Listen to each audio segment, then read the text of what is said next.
Praise the Lord. கர்த்தரும் இரட்சகருமாகிய இயேசு கிறிஸ்துவின் இனிய நாமத்தினாலே உங்களுக்கு என் அன்பின் வாழ்த்துக்கள்.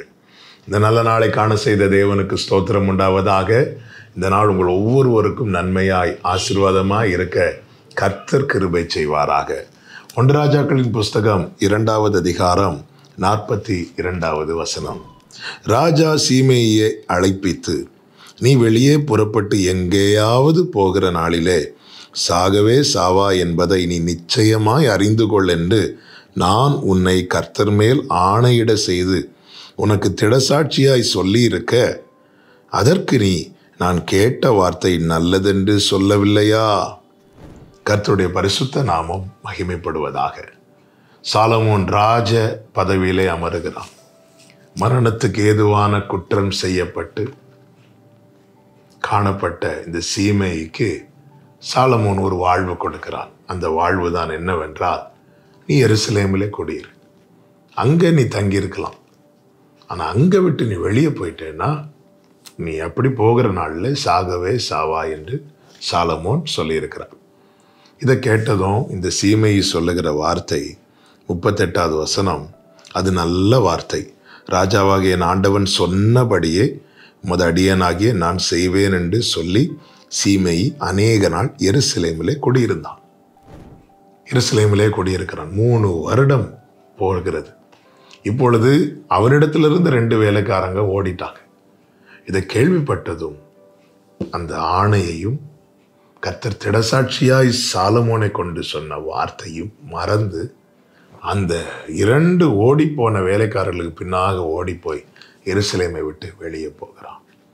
இதை அறிந்த சாலமோன் இப்பொழுது சீமையை கூப்பிட்டு கேட்கிறான், உனக்கு கர்த்தர் திடசாட்சியாய் சொல்லியிருக்க, திடசாட்சியாய் உனக்கு சொல்லியிருக்க, நீ அதை மீறிவிட்டாயே.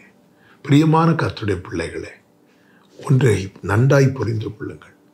தேவ சமூகத்தை விட்டு நம்மை வெளியேற்றுகிற, விலக பண்ணுகிற எதற்கு பின்னாகவும் நாம் செல்லாதபடிக்கு ஜாக்கிரதையாய் எச்சரிக்கையாய் இருக்க வேண்டும். நம்மை விட்டு பிரிந்து போகிற காரியங்கள் உண்டு, எடுபடுகிற காரியங்கள் உண்டு, எடுக்கப்படுகிற காரியங்கள் உண்டு.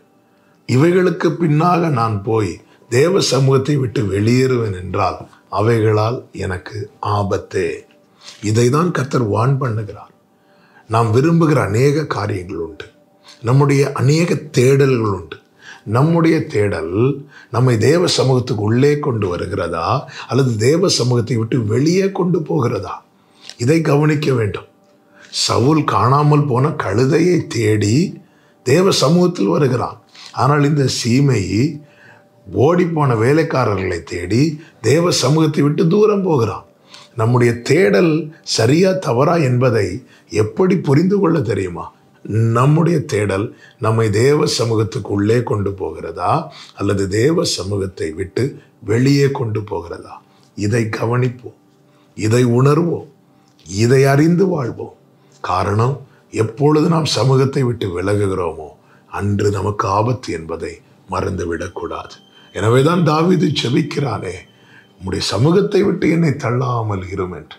ஆண்டவர் சமூகத்தை விட்டு நம்மை வெளியேற்றுகிற எதையும் நம் இருதயம் தேடாதிருப்பதாக. கர்த்தர் நம்மை ஆசீர்வதித்து கிருபையாய் காப்பாராக. ஜெபிக்கலாமா?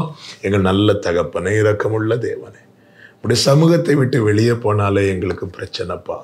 அது எங்களுக்கு ஆபத்து. எங்களுக்கு அதன் பிறகு வாழ்வு இல்லை. தண்ணீரிலிருந்து மீனை தூக்கி வெளியே போட்டால் அது எப்படி துடிக்குமோ அப்படிதான்ப்பா உங்கள் சமூகத்தை விட்டு வெளியே போகலாம். அப்படி போகாதபடி உங்கள் சமூகத்தில் தரித்திருக்க கிருபை தார். உடைய சமூகத்தை விட்டு தூரம் போக பண்ணுகிற எதையும் எங்களுடைய தேடலா இராதபடிக்கு எங்களை காத்துக்கொள்ளும். இயேசுவின் நாமத்தில் பிதாவே, ஆமென், ஆமென்.